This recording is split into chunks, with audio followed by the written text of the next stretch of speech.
my dear viewers. Now, who doesn't love a good bowl of authentic homemade biryani? So we're going to make biryani which is made in South India, specifically Tamil Nadu, by the Islam community.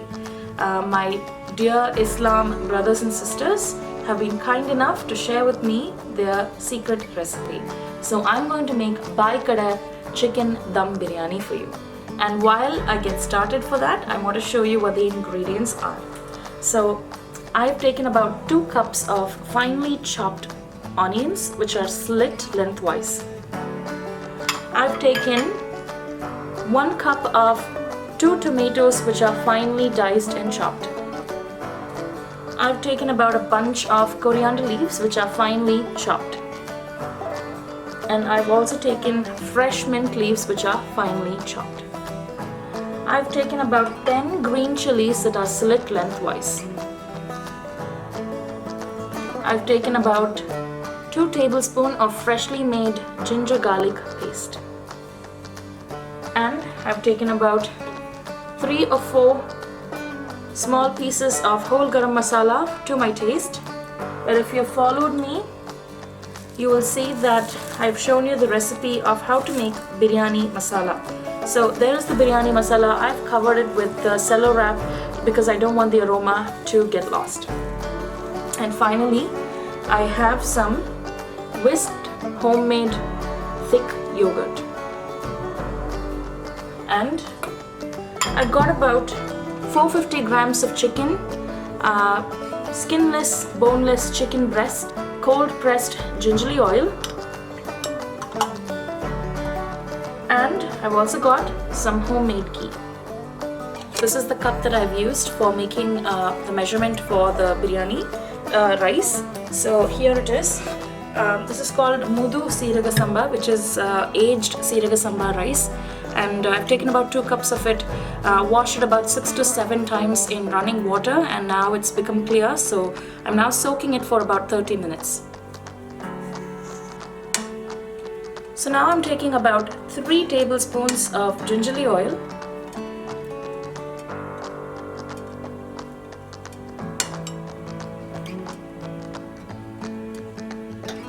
in a hot pot. I'm also taking about 2 teaspoons of ghee,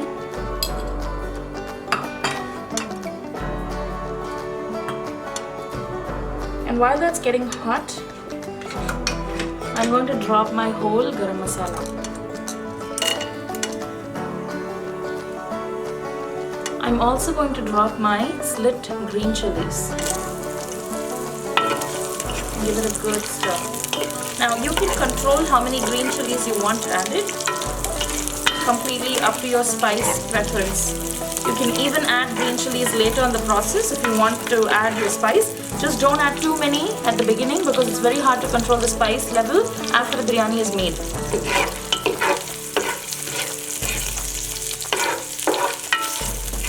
Now while that is getting roasted, I'm going to drop in my finely chopped onions, slit lengthwise.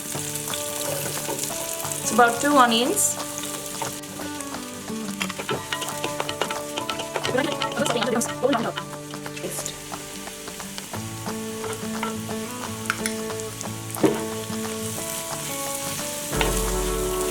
And give it a good saute. Make sure that the raw smell disappears.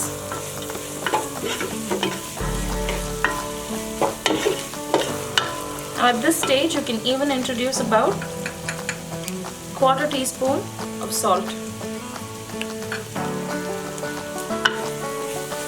This is your biryani base, and you want to take as much time as possible to create this beautiful foundation. If you hurry up in this phase, your biryani will not taste as good. So take your time and exactly follow the steps that I'm doing here.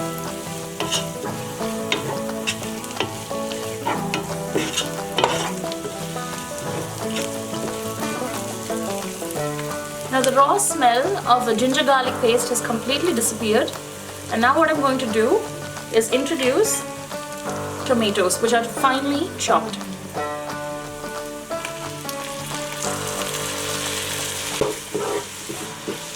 Now, as I mentioned before, take your time when you make the foundation for your biryani or your biryani base.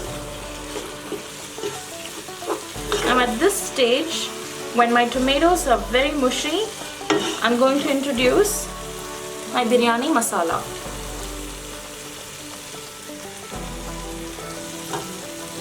Entirely. Give it a good mix.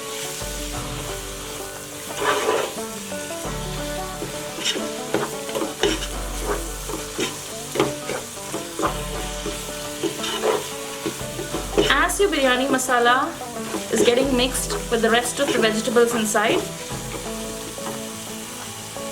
introduce about half of your chopped coriander leaves.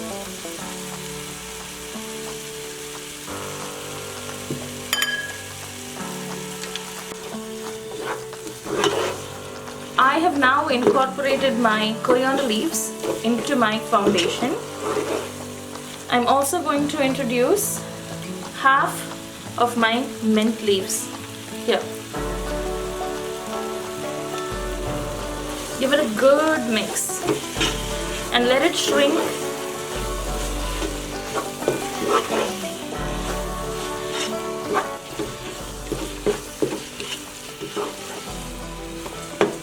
Keep mixing thoroughly. The leaves will shrink and they'll become completely incorporated into the base. It'll take another 2 minutes, so I'll catch you in 2 minutes. You can see now that the mixture is getting slowly incorporated into the base. And now is a good time to add about another 1/4 teaspoon of Himalayan salt.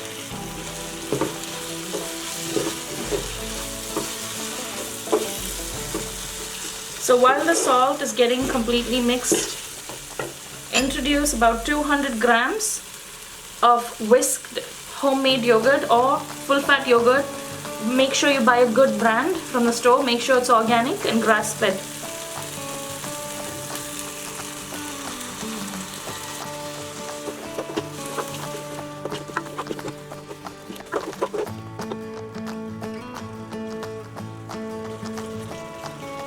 When you mix your curd with the other masalas in the foundation, it should look something like this. Now, if your curd or yogurt was not very sour, then we're also going to introduce just about a dash of lime. This is lemon, by the way. This is not lime, but you know, just give it a dash.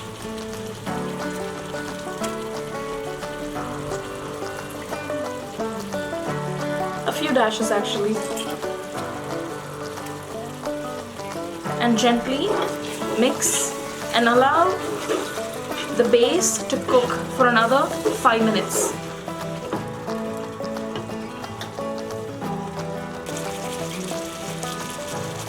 Another 5 minutes has passed, and now you can see that the oil is starting to separate on the top. It's right over here. So now what I'm going to do is just introduce my pre-marinated chicken into this mixture.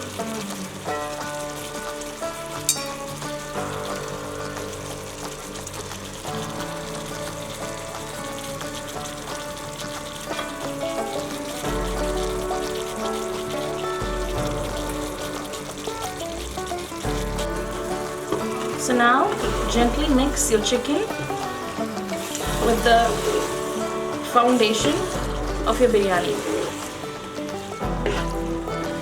and let it cook for an additional 7 to 8 minutes.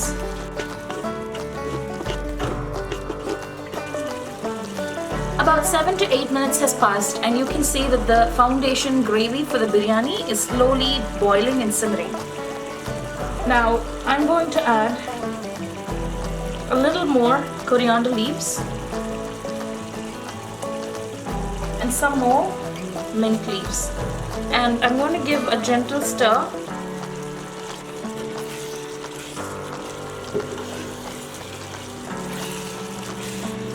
A very gentle stir, and I'm going to close the pan with its lid and cook for an additional 3 to 5 minutes on medium to high heat. I have been cooking my biryani's base gravy for about 20 to 25 minutes now. What I'm going to do is gently open the lid and see how it has turned out. Wow, that is just such a heavenly aroma for biryani lovers. I wish you were here to partake in the smell, the beautiful, beautiful smell. I hope you get to make this at your home and enjoy it with your loved ones. Now, I'm going to zoom in and show how the biryani's base gravy has turned out. Now that's exactly the consistency that I was hoping for before I put in my rice.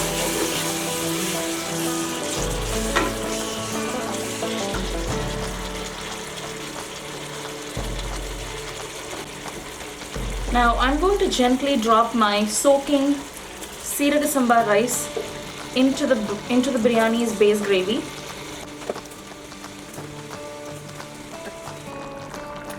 I've got all of my soaked rice into the stock pot, and now I'm going to give it all a good mix at the base. Look at that gorgeousness. That's exactly what you want.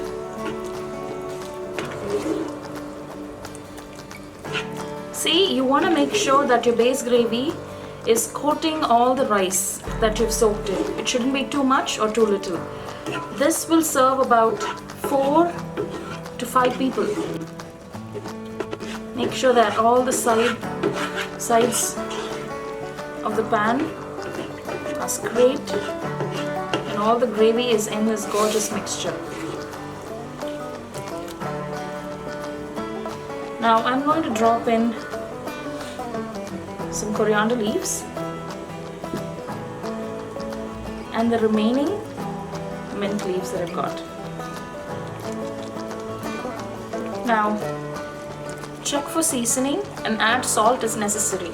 And before you do that, I'm going to add about 2 cups of water in the same cup that I measured the rice in prior to soaking. Now what I've done is added 2 cups of boiled and cooled water into my biryani mix, and you can see that it's gently simmering. I've checked for seasoning and adjusted salt. I've checked for spice, and I want you to do the same thing. Now before I close the lid, I'm going to add about 2 small spoons of ghee.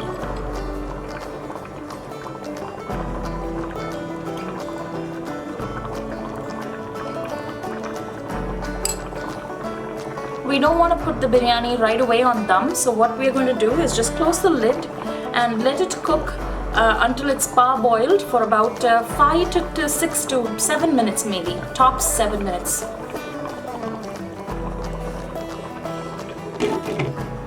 I will catch you in a bit.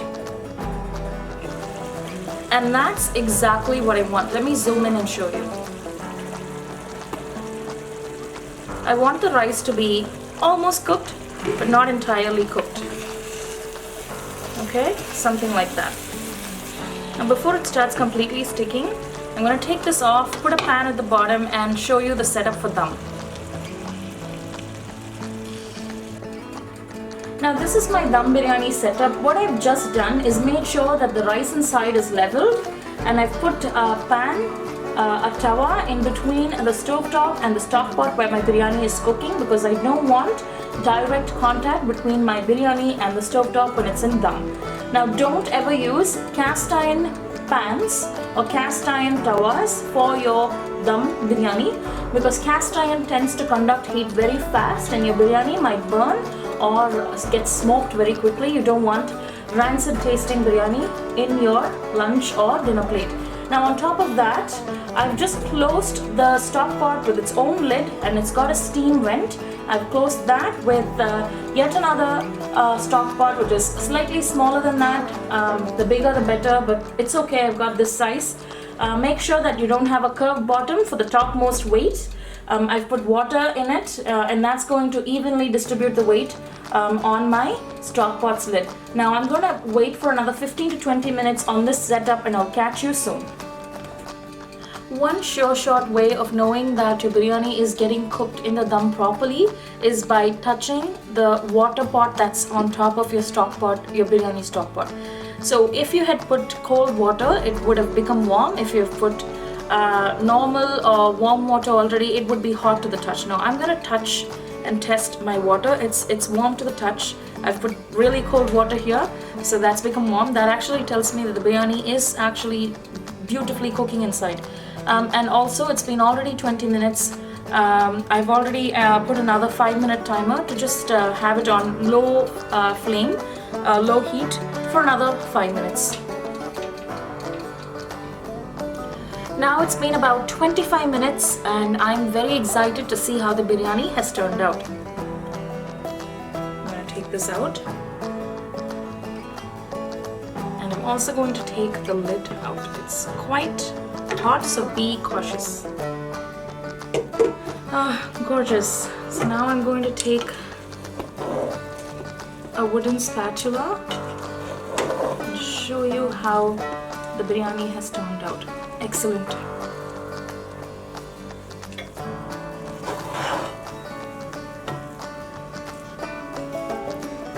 Now that's your Bhai chicken biryani.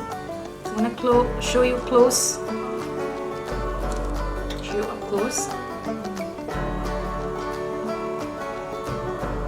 That's the texture of the rice and the chicken and the color. Oh, it's of perfect aroma.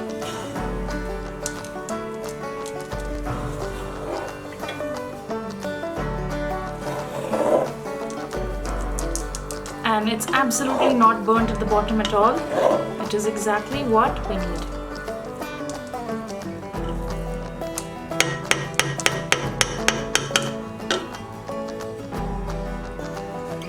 And now I'm plating my gorgeous Bhai biryani. Go enjoy this delicious biryani with your loved ones. Don't forget to like, share and subscribe to my channel.